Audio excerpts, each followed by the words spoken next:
राधे राधे। जय श्री कृष्णा। दोस्तों, पिछले वीडियो में हम लोगों ने कृष्ण और राधा के संयोग का कुछ अद्भुत वर्णन देखा था, कुछ अनमोल यादों का जिक्र किया था जिससे दुनिया अभी अपरिचित थी। अब कृष्ण मौन स्तब्ध हो जाते हैं, मौन धारण कर लेते हैं, क्योंकि अब वो बोलने की अवस्था में नहीं थे। राधा का वो लहजा, वो जवाब और उनकी वो तपस्या, वो पीड़ा, वो विरह से तड़पी हुई स्त्री की दशा को देखकर वो एकदम अचंभित हैं। वो कुछ जवाब देने के लायक नहीं बचे। अब कृष्ण मौन धारण कर लेते हैं। कृष्ण अब बातों को पलटते हुए कहते, राधा जाने दो, अब बस करो, अब कुछ अपने बारे में बताओ ना, कुछ अपने बारे में बताओ। अब राधा पहले जवाब देती है। अभी तक तो कृष्ण जवाब देते आ रहे थे, अब राधा जवाब देती है। राधा कहती है कि अपनी दशा का वर्णन करते हुए कृष्ण कहते हैं कि बताती हैं, अब आंखों से बहती यमुना अब जाती नहीं पनघट, आंखों से बहती यमुना अब जाती नहीं पनघट, चुभती है वो राहें अब लंघती नहीं चौखट, चुभती है वो राहें अब लंघती नहीं चौखट, बंद कर दी है केवाड़ अब तो सब हृदय का मैं, बंद कर दी है केवाड़ अब तो सब हृदय का मैं, यादें जगाती है तेरी करके कुंडी खट खट, यादें जगाती है तेरी करके कुंडी खट खट। राधा कृष्ण से कहती हैं, कुछ आप भी तो बताइए अपने बारे में, उस द्वारिका के बारे में तो बताइए, कुछ अपने बारे में बताइए। तो कृष्ण अपनी दशा का वर्णन करते हुए कहते हैं कि जन्नत भरी रातें मुझे अब नहीं है भाती, जन्नत भरी रातें मुझे अब नहीं है भाती, बेचैन रहता हूं सदा तेरी याद है आती, बेचैन रहता हूं सदा तेरी याद है आती, कभी हृदय से तेरी सूरत कभी जुदा ना हुई, बस हृदय से तेरी सूरत कभी जुदा ना हुई, नजरों से देखूं जिधर उधर तू नजर आती, नजरों से देखूं जिधर उधर तू नजर आती।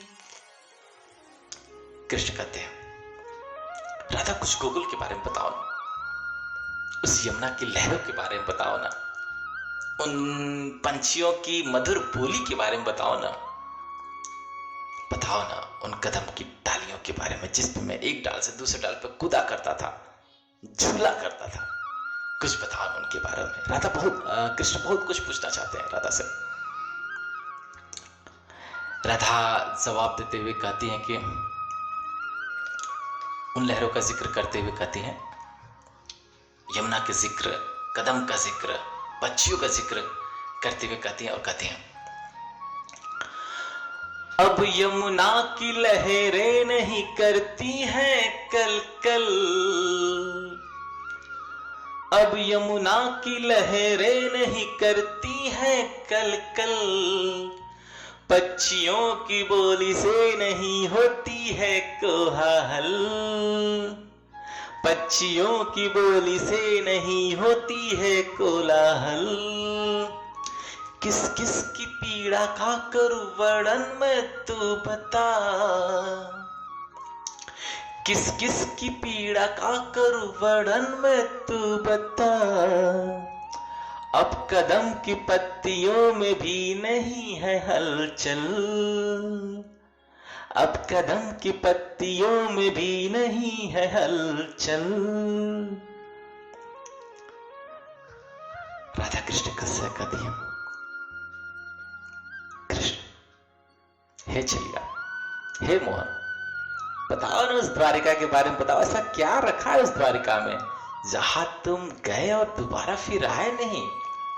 जरा हम भी तो सुने उस द्वारिका में क्या रखा है ऐसा। कृष्ण बताते अपनी दशा को, और इस अवस्था में कृष्ण पहुंच गए हैं, एकदम पूरे ब्रह्मांड शून्य हो जाता है, सब कुछ आंखों से विलुप्त हो जाता है, कुछ कृष्ण को दिखाई नहीं देता है। उनका वर्णन को सुनिए, उनकी व्यथा को सुनिए, वो बताते हैं, उनकी अवस्था को आप महसूस करिए कि कहां है कृष्ण। कृष्ण राधा का जवाब देते हुए, उस द्वारिका का जिक्र करते हुए और बताते अपनी दशा के बारे में, और कहते हैं, सूना पड़ा महल है, सूनी है ये द्वारिका,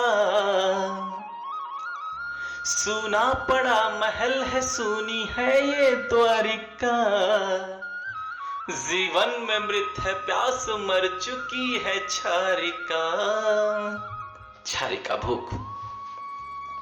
जीवन में मृत है प्यास, मर चुकी है छारिका, तुम हो जो रुष्ट हो रहा स्पष्ट मुझे प्रतीत। कृष्ण की दशा को देखिए, कहां पहुंच गए। तुम हो जो रुष्ट हो रहा स्पष्ट मुझे प्रतीत, न दिख रही जमीन है, न दिख रही निहारिका, न दिख रही जमीन है, न दिख रही निहारिका। कृष्ण अब राधा से कहते, राधा अब कुछ मत और बोलो, क्योंकि मैं अब सुन नहीं सकता, मेरे कर्ण अब इसे सुन नहीं सकते। कृष्ण एकदम अलग अवस्था में हो गए, अब उनको किसी के गम का सहने की अब क्षमता नहीं बची है। कृष्ण राधा से आग्रह करते हैं, राधा रहने दो, अब तुम शांत रहो, अब मुझे सब कुछ समझ में आ गया है, ये दुख का कारण क्या है, मेरे दुख का कारण क्या है, तुम्हारे दुख का कारण क्या है, अब आप चुप रहो, अब मैं बताता हूं। दुख का कारण का वर्णन करते हुए कृष्ण कहते हैं अपने लय से, कहते हैं कि दुख का कारण का वर्णन करते हैं और बताते हैं कि क्या है दुख, हमारे और तुम्हारे दुख का कारण क्या है, बताते हैं। झोपड़ी छोड़ गोकुल की सब बनाया, स्वर्ण महल असाधारण, झोपड़ी छोड़ गोकुल की जब बनाया, स्वर्ण महल असाधारण, बंसी को छोड़ जब किया, सुदर्शन चक्र को धारण, बंसी को छोड़ जब किया, सुदर्शन चक्र को धारण, तू हुई जुदा तो मैं हुआ सारी खुशियों से विरक्त, तू हुई जुदा तो मैं हुआ सारी खुशियों से विरक्त, मोर पंख नहीं यह मुकुट ही मेरे दुख का है कारण, मोर पंख नहीं यह मुकुट ही हमारे दुख का है कारण। कृष्ण राधा को बताते, हमारे दुख का कारण यही मुकुट का भार जो मुझे सौंप दिया गया है, यही दुख का कारण है। कृष्ण अब बात करने की अवस्था में नहीं, और कृष्ण राधा से आखिरी बात करते हैं और अपनी वाणी को विराम देते हैं। कृष्ण कहते हैं, राधा को जवाब देते हुए कहते हैं और कहते हैं, राधा ध्यान से सुनो, राधा को जब देखोगे तो मोहन ही दिखेगा, राधा को जब देखोगे तो मोहन ही दिखेगा, मोहन की बात प्यार की राधा पे रुकेगा, मोहन की बात प्यार की राधा पे रुकेगा, एक है राधा और मोहन कोई भी भेद नहीं है, एक है राधा और मोहन, कोई भी भेद नहीं है। मोहन तो अब हरदम राधा राधा ही कहेगा। मोहन हुआ जोगी, राधा राधा ही कहेगा। राधा राधा ही कहेगा। राधा राधा ही कहेगा। राधे राधे। धन्यवाद दोस्तों। यदि ये वीडियो आपको अच्छा लगा, मेरा प्रयास आपको अच्छा लगा हो, तो please like, share and subscribe. तो सभी लोग आप जानते हैं, और फिर से एक बार आपको तहे दिल से बहुत बहुत धन्यवाद मुझे सुनने के लिए। धन्यवाद दोस्तों।